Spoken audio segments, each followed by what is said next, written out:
When the people came to the gate and saw him, they raised cries of joy.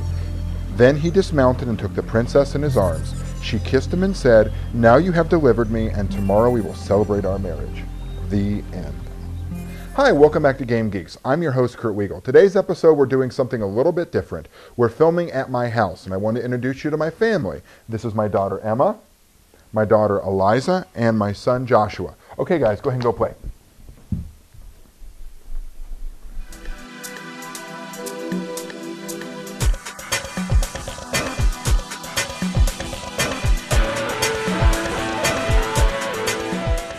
Today's episode of Game Geeks is sponsored by DriveThruRPG.com. Well, we're back. We're outside now. It's a lovely summer day in July in Wisconsin. We only have a couple of those, and summer generally only lasts about 2 weeks. So we are going to continue off of the theme from the Grimm's fairy tale I was reading my lovely children earlier, and talk about the game Grimm by Fantasy Flight Games. This is a DriveThruRPG sponsored product, which means that if you decide you like this, if it looks interesting, you can go to DriveThruRPG, put in the code seen below for a limited time after the initial airing of this episode, and get a discount off of the purchase of the PDF download. What is Grimm? Well, the Grimm that we're reviewing today is actually a second-generation game. Fantasy Flight initially put this out as a D20 modified game some years ago, a D20 system that was popular enough that they went ahead and decided to make its own game, make their own game out of this. This is a game in which you play children, of one of various archetypes, which we'll talk about in a minute, who somehow actually get pulled into a fairy tale world. And it's about your adventures and your interactions and learning to work with people and live through that situation.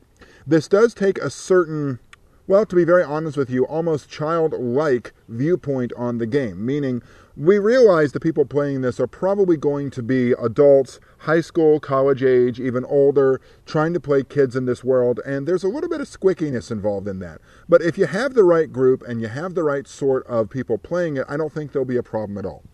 The game itself is set up, you make characters based off of an archetype that is one of certain types of kids that you're likely to see in a given situation, in a given, just in a given group. The archetypes include the bully, the dreamer, the jock, the normal kid, the popular kid, etc. Each one of these have certain traits that they are particularly good at. Now, one of the cooler things about this is the traits are actually broken down according to core traits, playground traits, and study traits. The core traits, which is stuff that pretty much everyone could have, is stuff like cool, pluck, muscle.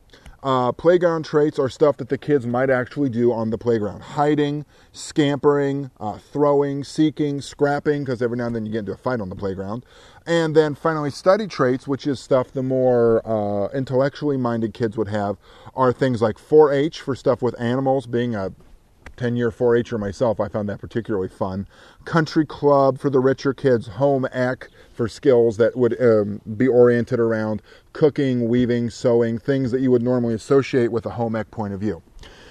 The game itself uses a linear D6 system. One of the nicer things about the way the skill set is broken down is that it's done according to grades. First through, let's say, 4th, 5th, or 6th grade, how good you are at it. So first grade is something very elementary, pardon the pun, whereas 6th grade would be particularly skilled at it. Remember that you're playing a kid. There are no ninjas or commandos in this. You're playing a kid in one sense or another. The linear D6 system actually allows you to assume that you would succeed at your particular skill level most of the time. So when you roll the 6-sided die, if you get a 2 through a 5, you would succeed at your particular skill level. So let's say that you have a 3rd grade skill in 4-H and you are trying to work with a talking mouse in the fairy tale land, then you roll the die, and if you get a 2 through a 5, you're working at that particular level. The game itself is very definitely a fairy tale type of setting, such that you have some of the sample kingdoms that you could have in there include the City of Kings or the Land of Fear. This is a game that really, I read through it and I see things like the Great and Awful Forest, and while this doesn't necessarily pull directly from any single fairy tale or set of fairy tales. The feel itself of it is so much like everything I've read when I was a kid and that I've read to my children that I really got a good vibe off of it in terms of this is a game that really understands its source material. You've got your typical things you can run into, friends and foes, minor animals that could talk or not, and then some of the major bad guys you might run into, like Beauty and the Beast, Hansel and Gretel, Mother Goose, things like that.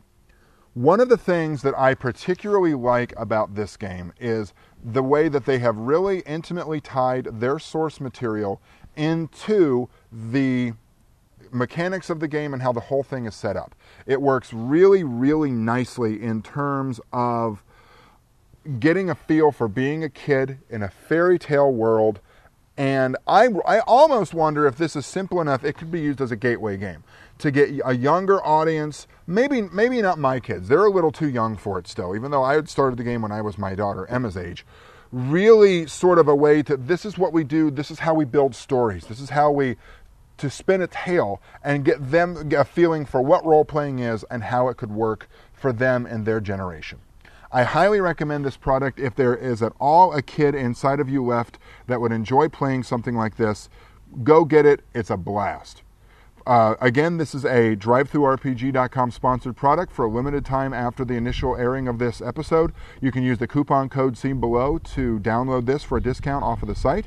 I'll remind you that we have a Facebook page that you can go and friend us on Facebook and to kind of follow what we're doing there.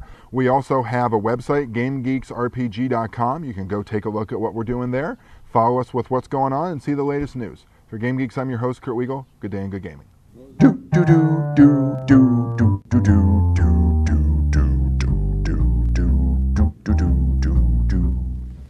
We average 9 new titles a day.